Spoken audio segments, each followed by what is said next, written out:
Ron, we're here in Fredericton, and you're homeless. Tell me about it.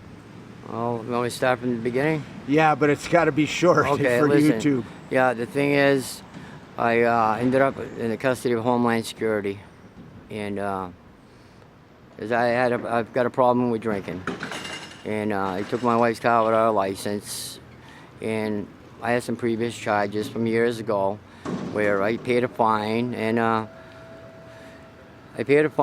I went in front of the federal. I stayed locked up for a year, being detained, fighting, figuring that I was going to go back home to my family. And people told me to hold on, right, to what I believed in, which was to go back home to my wife and my kids and my parents, and it didn't happen that way.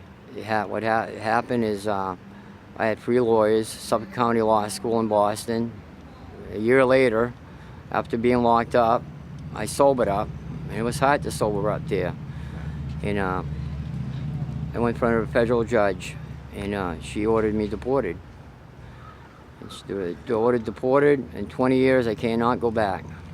I can't go back to the States. So you can't see your wife and your kids? Cannot see my wife, kids. My granddaughter was just born. She's on life support.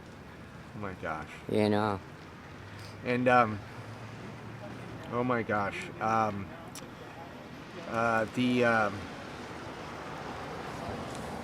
this is So not. they deported you to homelessness. Yes, homelessness. Just the clothes I got on my back as we speak today. You know, I have nothing. I have nothing. You know, this is all I've got, and I'm trying to stay sober. Right. For the grace of God, and I do stay sober, one day at a time. Sometimes 1 second. I'm suffering from depression now, which is real deep. Because all I've got is pictures of my family. I'm sorry.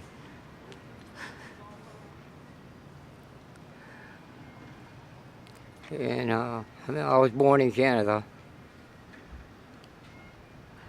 I love my home. I'll never see it again. I wish good things could be different. I was told by lawyers that I was going to go. They wanted me to hire an attorney, which is going to cost $10,000. Just to talk to a lawyer. Seems like once they've got you with Homeland Security, they're kind of setting you up for failure. But I've never looked at my life. I've never been a failure in life, except when I was drinking and drugging. And I've always helped others. And that's what my goal is, to come to Canada, maybe to help others, maybe get involved with the United States again, to have people come here with addictions. Because Canada's kind of backwards with addictions. You know, the help is not here as you really need it. You know, things need to change. Are your wife and kids allowed to come visit you? Yes, but they stopped all my income a year ago. You know, I was on disability, and everything stopped. You know, and my wife had to heat up the house with some electric heaters this winter. And she's crying on the phone, I'm crying on the phone. You know, and she told me my granddaughter was born, she was 4 months premature.